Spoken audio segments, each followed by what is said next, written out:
Welcome to our 5-day devotional on the glory of God. Let me tell you where we're going in these 5 days, and then we'll do the first one.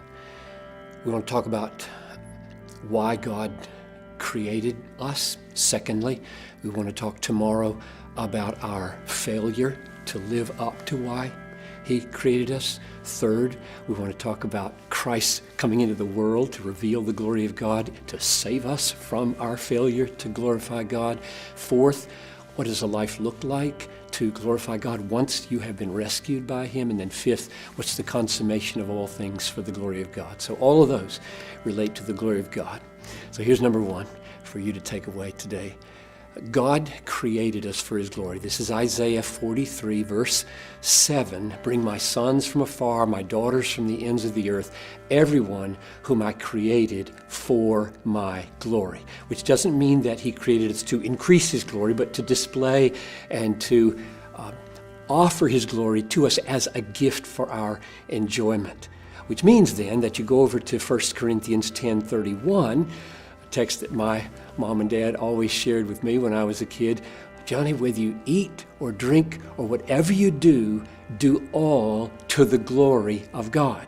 So now we have His purpose. God creates us for His glory, that is to magnify it, display it, make it look great. And then He tells us, live that way. Live so as to make God look great. So we have God's design in creating us for His glory, and we have our duty flowing out of that. And so the key question that we can leave ourselves with maybe for this first day is, how can I go to work today? How can I keep my house today? How can I raise my kids today for the glory of God? How can I eat pizza or drink orange juice to the glory of God? And the answer would surely be that in relying upon God, we show His trustworthiness. At every point of our lives, we're going to be relying on Him today. We're just little children, and He's all sufficient. And when you rely on Him, you make Him look great. And He made you to enjoy this glory. And I've always taught, I've tried to make it clear in everything I say, that God is most glorified in you when you are most satisfied in Him. So I think your biggest challenge today is be maximally satisfied in God. So that's my challenge and my prayer for you. May God grant you today to see that you are made for His glory. May He grant you to see that that's your ultimate, deepest duty, is to live so as to make Him look glorious, and that the central core way to do that is to fight for maximum satisfaction in His glory, so that that weans you off of other sinful satisfactions.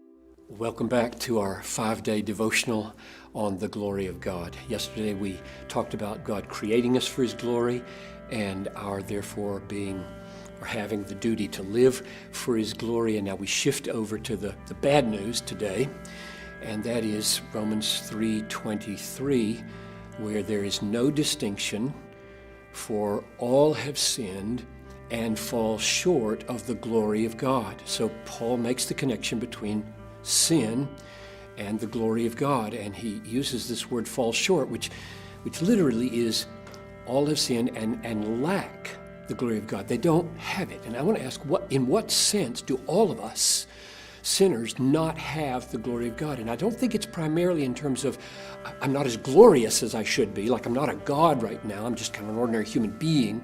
It rather connects with Romans 1:23, where it says, claiming to be wise, they became fools and exchanged the glory of God for images of mortal man, like the one we see in the mirror. That's where it gets home to me.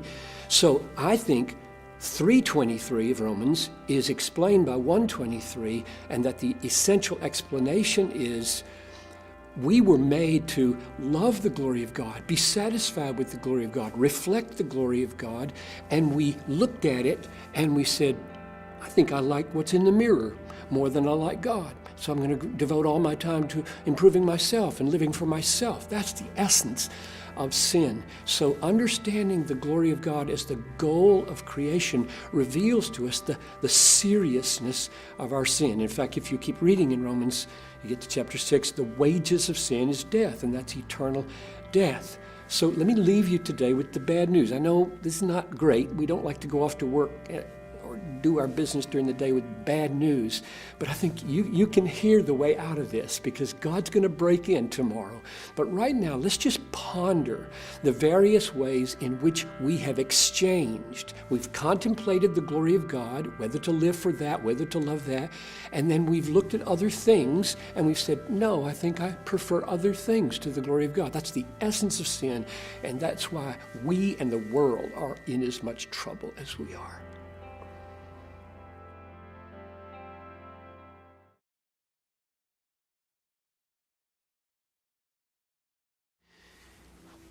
Welcome back to our 5-day devotional on the glory of God.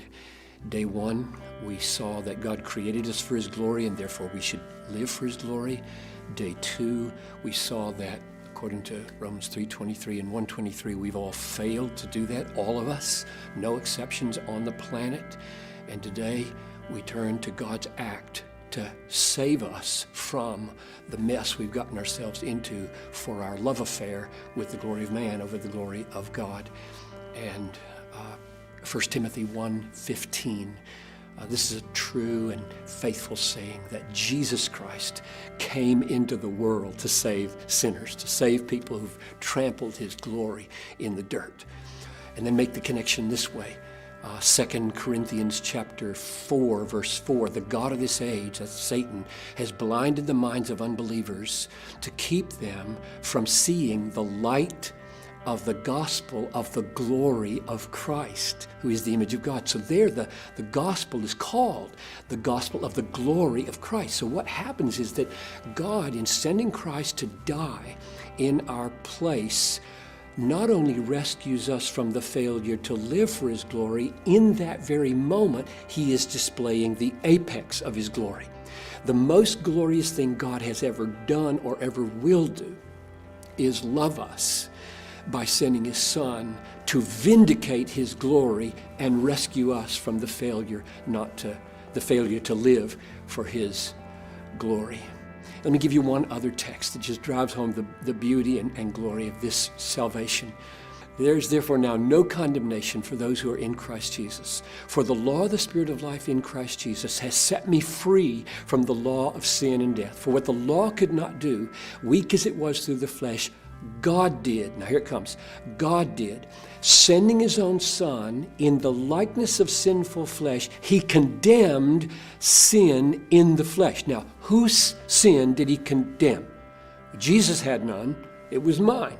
My sin got condemned in the flesh. Whose flesh? Not mine. Look, I'm right. I'm sitting in front of you. I'm not in hell. Whose flesh was it? It was Jesus' flesh. So that's one of the clearest passages, Romans 8:3, on God's penalizing His own Son out of love for me so that my sins get their due punishment. His glory is vindicated and I walk into everlasting joy. So contemplate today the freedom that God offers you through forgiveness and through justification and through substituting His Son for you, so that all your failures to live for the glory of God can be and are, through faith, forgiven.